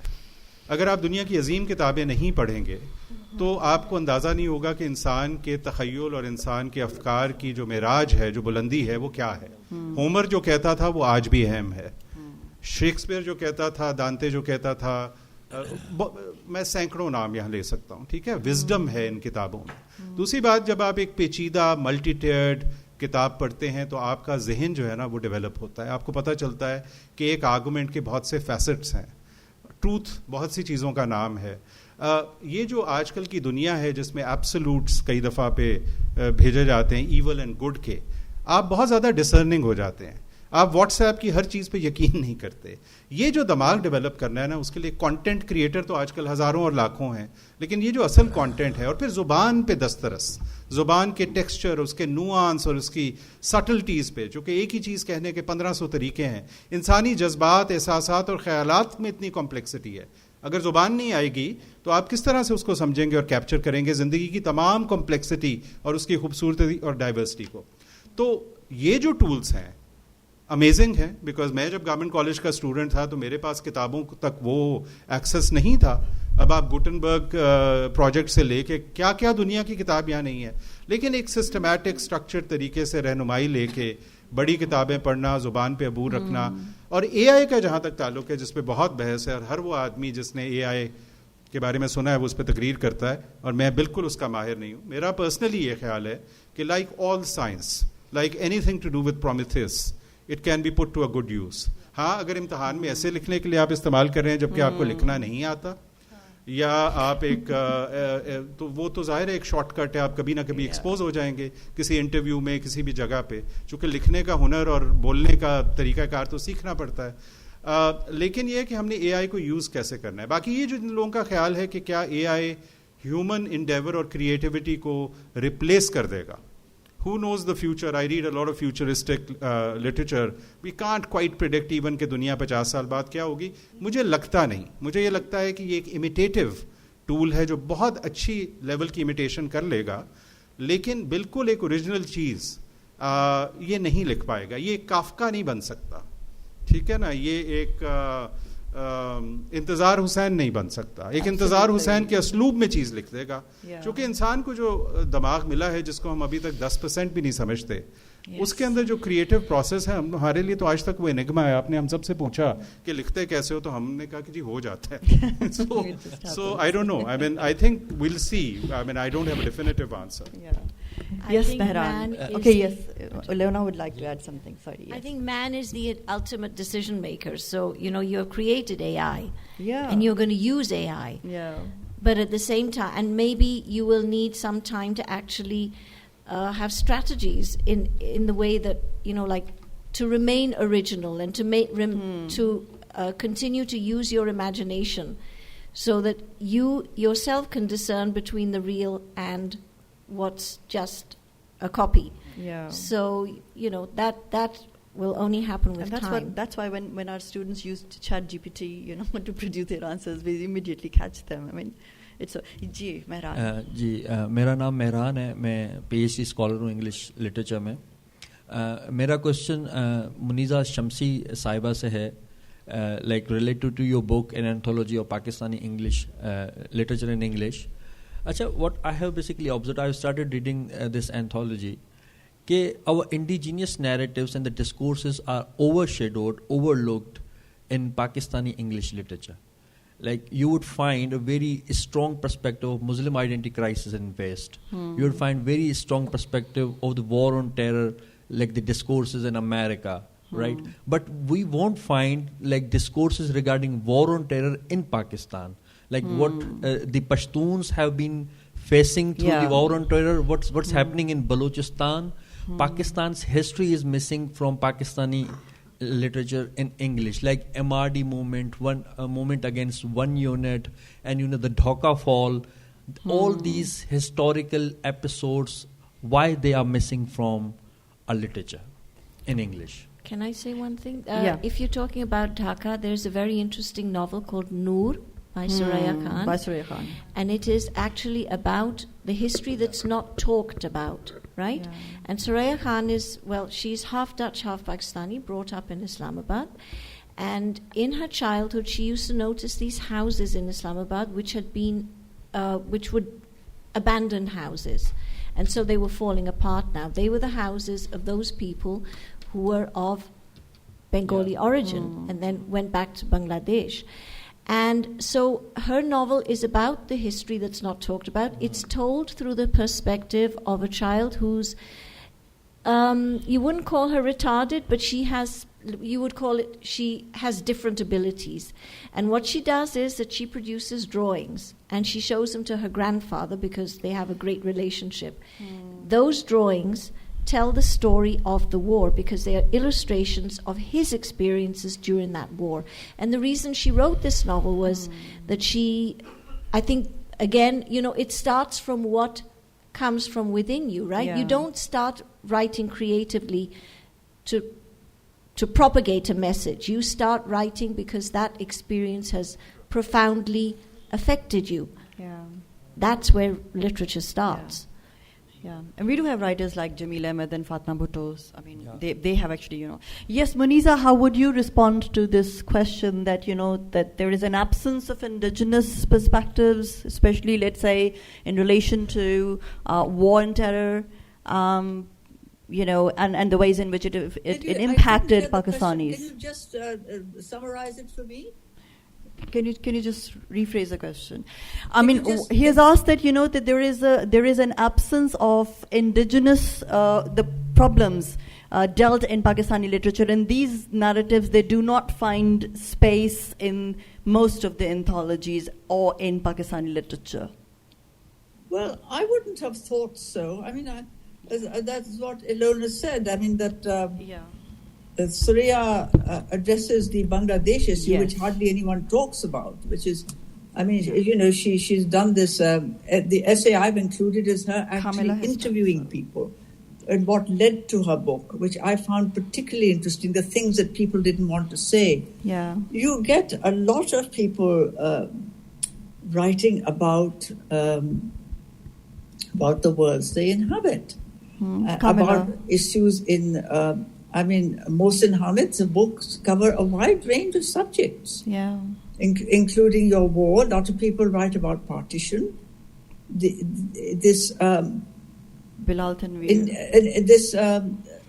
John Siddique is a British Asian, but his poem Variola Muhammad Hanif is a most shattering poem. It's about his family walking across from India at partition, during which 3 daughters get killed. Muneeza Alvi's also done a partition. It's called At the Time of Partition, during which there's a story she hears years later, because the partition is so traumatic that people don't often talk about it. But she discovers years later that her grandfather's handicapped brother, her father's handicapped brother had vanished at partition. And so, those are the partition stories. You've got Mohsin addressing a lot of issues. I'm sorry, ma'am, let me... it is a genre that is developing. It does address... My daughter Kamala wrote about Peshawar, not about Peshawar now. By the way, history, when you address history, that is also a part of your indigenous issues, because what you are today is because what you happened in the past. We don't look at the past sufficiently. Kamla looked at Peshawar in the 1930s of a massacre that took place by the colonials, of which Olaf Caro was a great. I mean, everybody talks about him as this great chap who liked Pashto and so on. But he was involved in this appalling massacre. So they do address these issues. There are some very powerful poems about. Ma'am, I think my question. About Waqas Khwaja has done a whole collection again about partition. He's done a. Muneeza, I think Mehran is political history. Like, why can't we find like a novel in English in Pakistan about Balochistan, the issue of Balochistan? Like, okay, it's understandable that the writer living in Pakistan, like, they can face like different sort of issues when they write about these sensitive issues. But writers living abroad in America and West, right, they can write very well about like what Pashtuns are facing through war on terror. Like, I don't find the indigenous discourses in our Pakistani literature in English, and Baloch discourses, Sindhi discourses, but like what they feel about Pakistan, what are their basically standpoints in this state, how federation is being failed in Pakistan, right? So these are the and political history. Interestingly, it's not about Dhaka Fall. Like, one unit is the Pakistan biggest political episode. You would find a lot of Urdu literature on one unit, Sindhi literature on one unit, Pashto literature on one unit, and also MRD, Movement of Restoration of Democracy against Ziaul Haq, right? Well, yeah, Case of Exploding Mangoes is one of the books, and like Lady of Alice Patti is one of the indigenous good discourses that I would like appreciate Mohammad Hani for writing this. But like generally we find Pakistan's political history is missing from Pakistani literature in English. Like, rather than this, the focus, the overemphasis is being given to the Muslim identity crisis in West, like Hanif Qureshi, Mohsin Hamid. The global context is Nadeem Aslam, Nadeem Aslam. So, Yes, sir, Ilona. Well, look at Muhammad Hanif. He addressed political issues, and look, and that's fascinating to me that his English book, Exploding Mangoes, everybody read it and it got all those awards. And when it went into Urdu, they seized all the copies. There was a big tamasha over it. I mean, that I find fascinating, that he can write in English, but he can't write it in Urdu. Why? I mean, when you say that they're not addressing local issues, that people do address them. But sometimes they're able to get away with things in writing in English, which assume, I mean, I don't know why, but they were not, Hanif was not able to have his Urdu not translation. They raided the publisher. So, Okay, yes, Ilona. There is that aspect also. I think if you also read some of the poetry that's coming out, that has a big political. I'm not an advocate of politics. I'm a very apolitical person, but as I said, your experience informs what you write. And so I don't know if any of you are familiar with Al-Hamra's new publication, the 21st Century Poetry in English. There are poems which are very politically, driven. There's one poem by Waqas Khwaja in which he's stranded on the KKH, but it's not about him being being stranded. It's about the entire political situation at that point in time, which is about 4 or 5 years ago. So political discourse does exist. You have to look for it in the novels. And you have to keep up to breast with what's being written. And if you're talking about, let's say, very recent political happenings, I think it takes time for novelists to actually start producing works. And we have to differentiate between political discourse and literary discourse. Okay, so can we take just one last question before we wind up the... Yes. Assalamu alaikum. My question is for everyone. How do you incorporate dialogue in your writing without it being monotonous or unnatural? Because as an aspiring writer, that's what I struggle with the most. Okay, Osama ji. I don't know whether I do it well. I can just comment on. I think dialogue is incredibly important to enliven a narrative. I think so. If you can effectively use it, it's a really good tool to have. I think practice, reading really good books and seeing how they do it, but also having a very good ear. How do people actually speak? The turns of phrase and the words they use are very peculiar to different people, and that can really sort of authenticate the character, but also make it far more interesting. And look at some of the greatest writers; they had this great ear for dialect. Look at William Faulkner, for example, how he incorporates that. Who was I reading? I was reading Turgenev recently. And he's writing about the Russian peasantry and the serfs. And he was criticized at the time when he did it, but he managed to get the dialect of those people. And a lot of people were very sort of uppity and snooty, and they said, oh, this is high literature, why are you putting in how a peasant speaks? But that's what really makes that book so special, because it brings to life that character. A lot of times, the people who don't pay attention to that, every single character sounds the same. Or if they're talking to the rickshaw driver sounds like someone from an Ivy League background. That's just because enough work hasn't been done, or because the writer is lazy or insular. So widen your experience, especially very small thing about, very valid question about political discourses and all, when this is connected and all. I would love to write about Balochistan. I talk about Balochistan otherwise, but what keeps me back are three things. Not the fear of pushback, that's there, but one has handled it all one's life. I don't know enough, and I want to know more, but there are such information asymmetries in terms of access. And secondly is this reluctance that will I be taken as somebody who's posturing, speaking about these issues which, with a sense of entitlement. Yeah. Now, as Ilona very rightly said, we do talk about politics and we do talk about political things, but maybe in a more inferential manner. So in my novel, Snuffing Out the Moon, despotism, the hegemony of the lawyers, the political system controlling them, the history of dictatorships in this country is all there. That's the milieu in which people are operating. But I think I would not like to write a novel which sequentially takes me through various political phases. I would much rather write something which has it in the backdrop, but doesn't actually talk about it, because then it's not literature. But you're right, there's a lot more room for political writing. Yeah. But we are a depoliticized people for reasons which are very well known to you, and that depoliticization also reflects in the kind of fiction we produce. But as has been pointed out, there are books which have done that. Yeah, and Muhammad Hanif has particularly done so. So one more thing with reference to the writing. Most of the students say that when they sort of read a lot, let's say one writer who they're inspired with, they end up sort of replicating their style. So how do you sort of read but then not replicate their style? Because you need to have your own writing style. Unless you start writing again and again, and you have a peer group and you re-examine it. I mean, when I started writing, मेरी कौन सी कोई मादरी ज़ुबान है अंग्रेज़ी, और जो हमें पढ़ाते थे स्कूल में उसमें तो नहीं आती थी. मैं रॉजर्स थिसॉरस से अंग्रेज़ी रटता था, और ऐसे एसेज मैंने लिखे हैं कि शुक्र है वो गुम गए हैं. उस ज़माने में अखबार थे, उसमें डिक्शनरी का हर लफ्ज़ था एक ही मजमून में.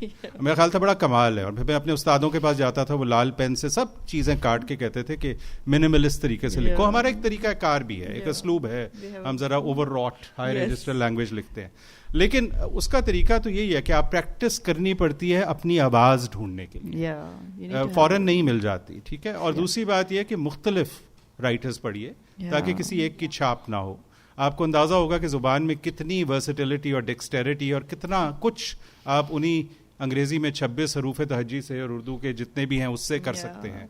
तो वो तो जितना आप वाइडली पढ़ेंगे आपका अपना एक अंदाज और असलूब जो है वो निकले. There is no shortcut to good writing. There is no shortcut. Yes, Ilona. Misusing my opportunity to be there on the stage, I want to ask a question. Almost some parts are already answered, but I wanted to ask all of you, like, as you have emphasis on multi and bilingualism a lot, what do you think we should do to like eliminate this foreignness from our literature or from our writings? Like, as I've always seen कि जो English literature produced by Indians and Pakistani are so pompous. They use like so difficult vocabularies. I think they are having some sort of complex, or I don't know, whatever it is. So like how can we, or if we write in Urdu as well, I feel like being a Pakistani and being an English writer, we need to learn both languages, but how can we eliminate foreignness from either English or Urdu literature we are going to write? अंदाज़ा नहीं था यहाँ इतने मुश्किल और इतने अच्छे सवाल पूछे जाएंगे. तो देखिए, फॉरेननेस नहीं, मुझे अंदाज़ा तो था कि आप लोग बहुत ज़हीन हैं, लेकिन ताबड़तोड़ हमले. देखिए, फॉरेननेस एक और चीज़ है اور ہائی رجسٹر اور ہائی فلوٹڈ زبان استعمال کرنا ایک اور چیز ہے. ٹھیک ہے, کچھ زبانوں کی روایت ہے. اردو میں چونکہ شاعری کا زیادہ اور داستان گوئی کا کلچر تھا اور کورٹ کی زبان تھی تو وہ تھا, لیکن وہ بہت تبدیل ہوا. اتنے بہت سے رائٹرز اب آ چکے ہیں جنہوں نے اردو میں, آپ اردو شاعری دیکھیں, ایک اسپیکٹرم پہ میرا جی ہیں اور ان کے ساتھ اپنا منیر نیازی ہیں, ایک اسپیکٹرم پہ نون میم راشد ہیں, یہاں فارسی کا آپ کو اسلوب نظر آتا ہے, یہاں ہندی کا آتا ہے. مطلب یہ اردو کے شاعر ہیں اور ایک ہی ایرا کے شاعر ہیں. تو اب تو میرا خیال میں اردو میں, اگر میں اردو کی بات کروں, انگریزی کا ادب اس سے کم ہے. ظاہر ہے ابھی پاکستان کا خطہ اور اس کی پاکستانی انگریزی کا کانسیپٹ ہی نیا ہے. یہ مسئلہ اس لیے ہے کہ ہماری زبان نہیں ہے, اور جس طرح سے ہمیں زبان پڑھائی جاتی ہے بچپن سے, کم از کم میرے کان میں تو نہیں پڑھ رہی تھی کہ اس کا ایک ایڈیم ہوتا اور سب کچھ ہوتا. میں نے تو اسی طرح سے سیکھی ہے. نہ میں کوئی بہت ایلیٹ سکولز میں گیا, بعد میں اچھی یونیورسٹیز میں گیا, لیکن یہ تو فارمیٹیو ایئرز میں آپ کو کرنا پڑتا ہے. تو وہ اس کا طریقہ صرف پریکٹس ہے. لیکن میرا یہ خیال ہے کہ اگر آپ اس انتھولوجی کو بھی دیکھیں تو قدرے بہتری آئی ہے پچھلے 20-25 سال میں. اب ایک زیادہ سیلف ایشورڈ آواز ہے پاکستانی لکھنے والوں کی انگریزی میں, اور اس میں اس طرح کا جا بجا مشکل الفاظ کا استعمال نہیں ہے. لیکن ایک طرف ایک سہل پسندی بھی ہے پڑھنے والوں میں. ایسے لوگ بھی ہیں جو کہیں گے سر جی آسان سی کتاب لکھتے ہیں, تو بیٹا نہ زحمت کرو. مطلب پھر اس کا مطلب ہے جیمز جوائس ہونا ہی نہیں چاہیے. You can clearly differentiate between Pakistani writers and the foreign writers. It might be because it's their first language, but we've always used, not all of us, matlab there are some people, matlab kuch writers ہیں وہ بہت زیادہ like they can write much. دیکھیں کتاب کی نوعیت پہ بھی فرق پڑتا ہے. اگر آپ کو ہائی رجسٹر کی یا کسی خاص قسم کی زبان کردار کے مطابق ہے تو آپ اور مختلف زبان ہے. دیکھیں نا, ہندوستان میں آپ نراج چودھری کو پڑھیں اور اس زمانے کے ہندوستانیوں کو پڑھیں, اور منیزہ صاحبہ اس کے بارے میں میرے سے بہتر سمجھا پائیں گی, تو آپ کو ایک اس طرح کی انگریزی ملتی ہے.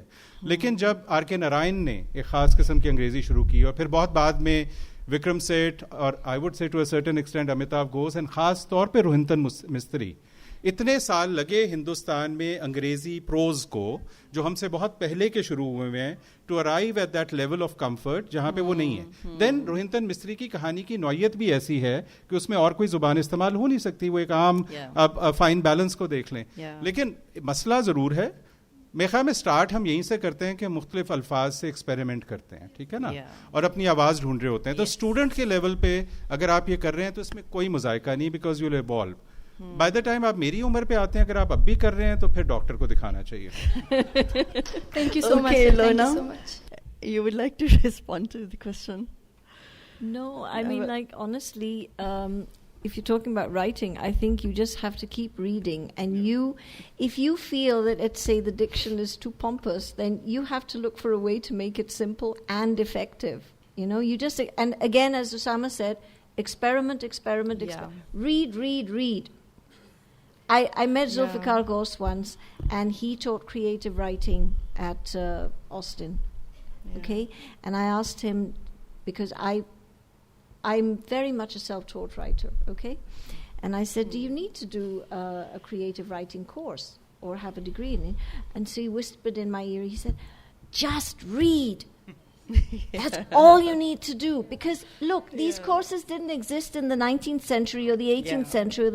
It's just because there was a creative milieu in which writers exchanged, like had interaction with one another, and they kept writing and they kept reading. They read the history of whatever was written for the last 1,000 years, for instance, right?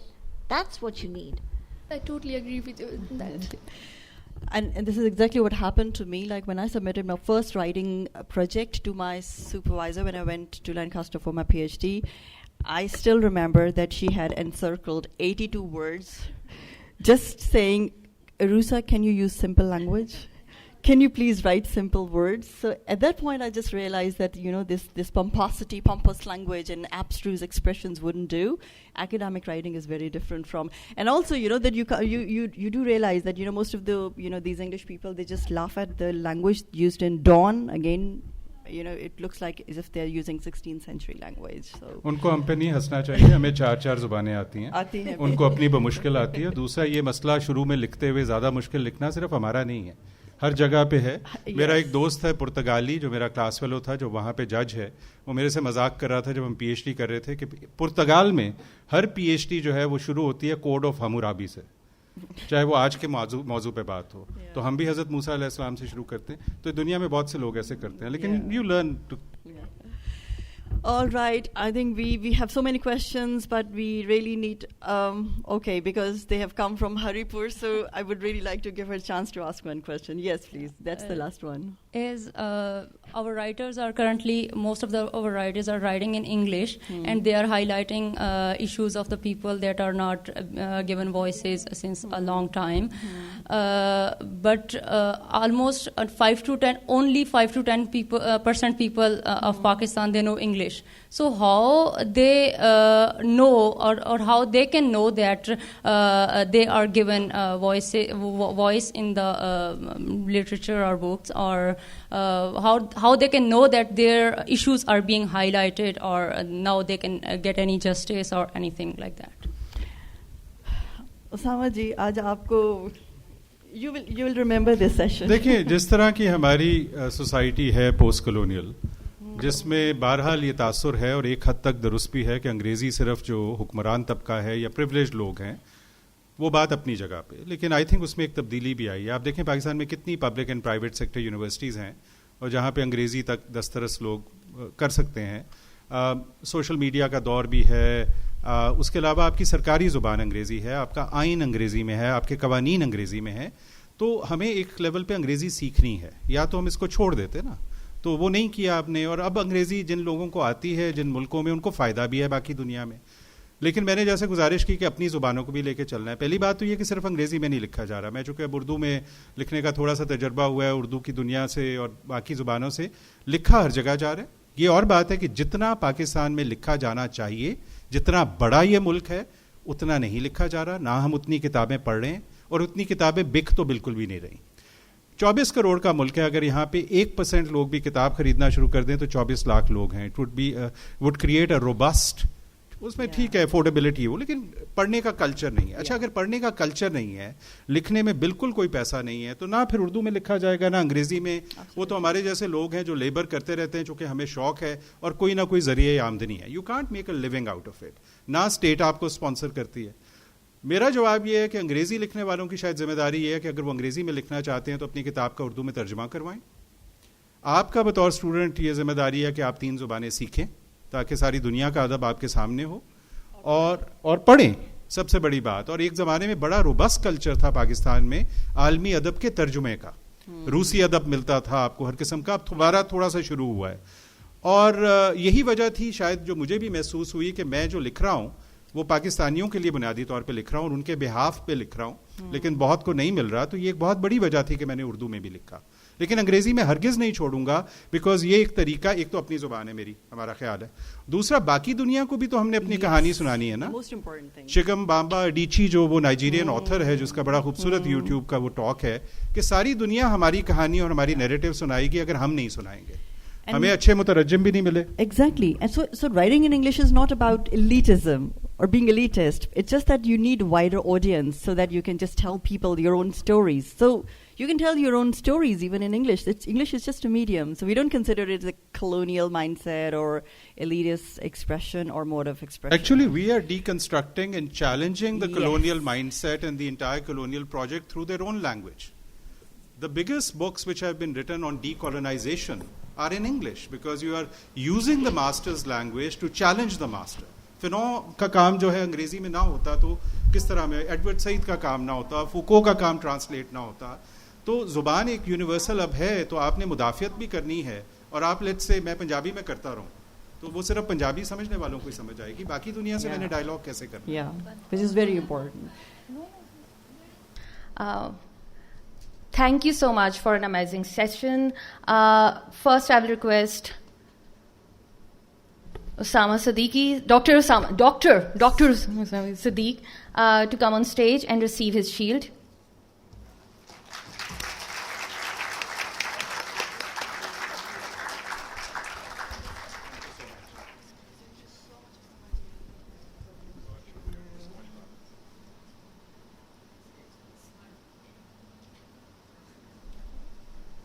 you. Thank you. Shall I try the angle? I thought you were taking the shield back. No, you can keep it. I can keep it. Miss Ilona Yusuf, thank you so much.